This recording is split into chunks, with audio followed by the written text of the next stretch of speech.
Enfin, un dernier petit raffinement, on peut rajouter des effets individuels sur chacune des photos. Alors des petits effets de déplacement, des effets de vignettage, de vieilles photos, des choses comme ça. Bon, ça c'est accessoire, mais si on a envie, on peut le faire. Donc même principe, on va sur le clip sur lequel, donc la photographie en fait, sur lequel on va ajouter un effet. On fait ajouter des effets. Alors, ce qu'on peut utiliser, c'est par exemple panoramique et zoom. Donc c'est un effet avec ce qu'on appelle des images clés. C'est-à-dire qu'on va, ici on a la durée du clip. Donc si on se positionne au début, ici c'est la première image clé, donc qui est créée par défaut. C'est telle qu'est l'image au départ. Et on se place par exemple à la fin de celle-ci. Voilà. On fait ajouter une image clé. On a un petit carré qui apparaît ici. Et là, ce qu'on peut faire, on vient sur la photo et on peut la déplacer un petit peu. Donc on va avoir un effet, voilà, c'est comme ça, hein, où la photo va bouger un petit peu lors du clip. Alors, si je viens ici, ça va donner ça. Alors oui, c'est un petit peu lent, hein, parce que là, il doit faire le rendu. Donc on voit qu'on a un petit effet de déplacement. Donc on voit ce qui se passe. Voilà. Donc on peut faire la même chose si par exemple si on veut toujours le même effet, si on veut arriver à zoomer. Par exemple ici sur cette photo là, il serait intéressant de zoomer sur cette zone là. Donc pareil, clic droit, ajouter un effet, mouvement, rogner, panoramique et zoom.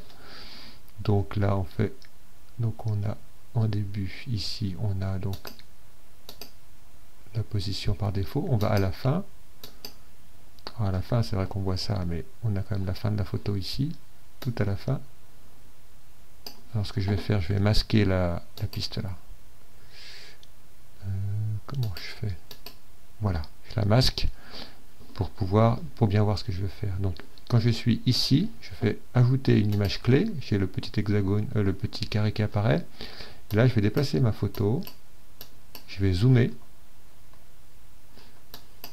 Donc je veux qu'en fait, voilà, je veux qu'il y ait une animation qui à la fin va zoomer vers le rocher qui est en forme de demoiselle allongée sur le côté. Voilà.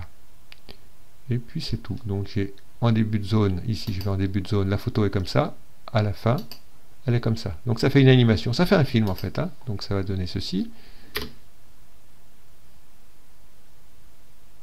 Voilà. Donc là c'est un rendu en temps réel qui n'est pas optimal, hein, c'est normal, puisque je suis sur un rendu temps réel. Donc en début ça fait ça.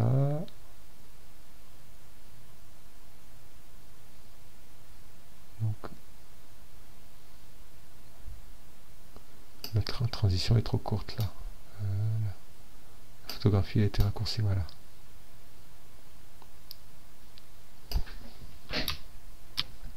Donc là on a quelque chose un peu bizarre, ça saute. C'est le problème de la transition.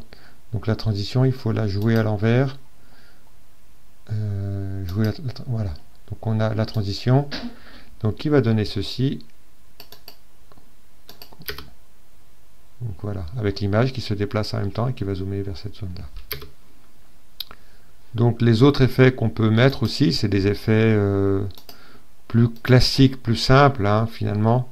Dans les effets marrants, on a les effets l'effet crayonnage qui est assez donc on va le prendre j'ai quoi ici, l'effet crayonnage, on peut le rajouter à celui-ci.